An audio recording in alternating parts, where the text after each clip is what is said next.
When I was in my early 20s, I used to jog through a massive cemetery called Hillside, just outside Philly, when I came home from Temple U to visit my mom.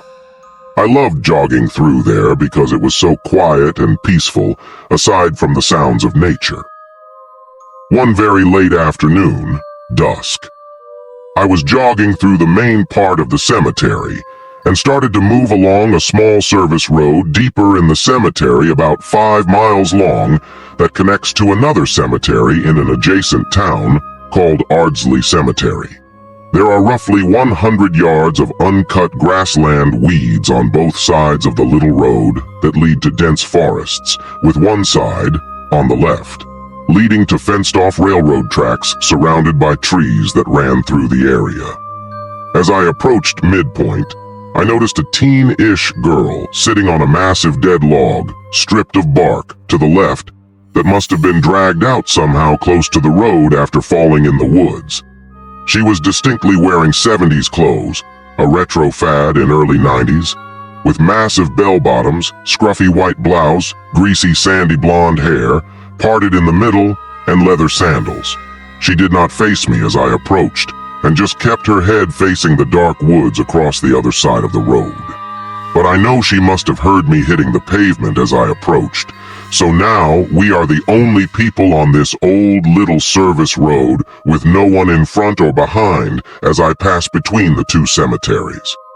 As I approached her and crossed her line of sight, she quickly shifted her eyes toward me as I said, "Hi," and I was shocked, stunned, blasted by the weirdness of her face with larger than normal eyes, a tiny nose, thin, small mouth, and whiteness of her skin. And her eyes, they were white blue, like a Siberian husky, with massive dark rings around the irises. She said nothing back and just stared at me, expressionless, as I stumbled past. I say stumbled because I immediately felt this force hit my perception when we locked eyes, which made everything super detailed, like when you're tripping, and surreal. I could no longer hear the sound of my own shoes hitting the pavement anymore for those endless seconds. Deafness.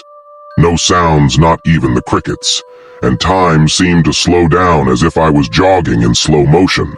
Disoriented as I was, I continued along the road past her, toward the other cemetery for about 5-7 seconds, and my curiosity got the better of me, so I turned around to jog back, but she was completely gone.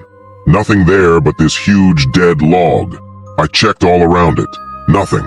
Now I know the area quite well, and there is absolutely no way she could have left my new line of sight unless she sprinted the 100 yards to the woods in less than 7 seconds. Impossible, especially in her clothes. I scanned the tree lines and nothing.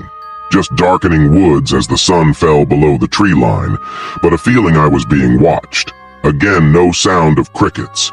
Hairs on my neck and arms standing on end, despite heavy sweating from the run. I think I did a 7-minute mile out of there all the way home before the sun completely dropped. It gives me the chills every time I think about that face and those piercing eyes. Suffice to say, I never felt the urge to jog through there again. I once lived in a small town in Texas. The house we rented during my childhood was surprisingly affordable, roughly $400 a month. We later discovered that some sinister events had taken place there. One night, I was jolted awake to see a child with pitch-black eyes sitting amidst my VHS tapes in my bedroom closet, swinging his legs. When he realized I was watching, he smiled at me. I remember the piercing scream that escaped my lips and how I called out to my grandma in sheer terror. But by the time the lights flicked on, he had vanished.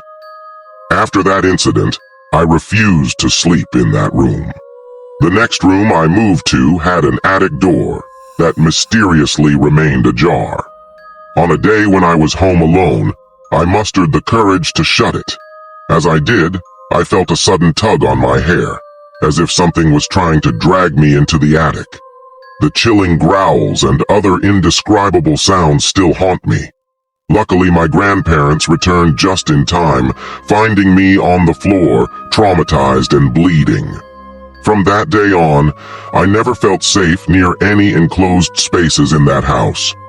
Other eerie occurrences persisted, like the time I was yanked from my bed, only to wake up on the edge of our California king-sized bed, bruised and scratched.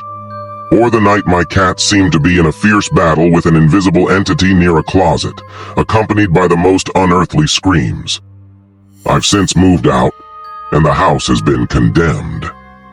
Yet some of my old neighbors swear they've seen a figure with those same haunting black eyes, peering out from my old bedroom window.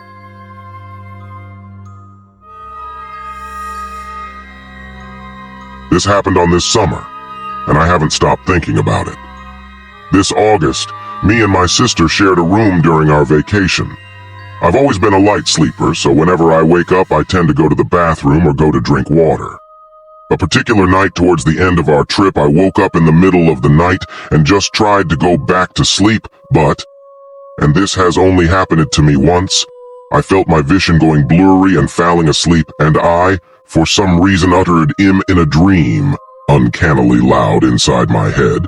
Then when I opened my eyes, I couldn't see, not that I saw black, I felt my eyes blinking, but nothing was registering.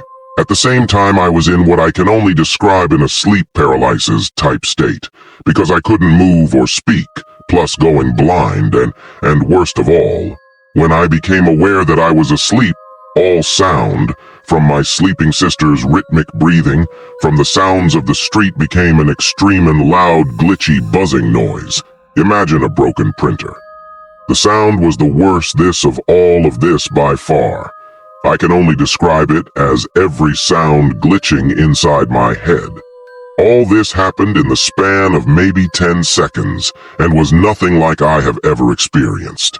When everything snapped back to normal, I was left horrified and in silence for a few minutes. So I woke up my sister to tell her this, before I actually fell asleep.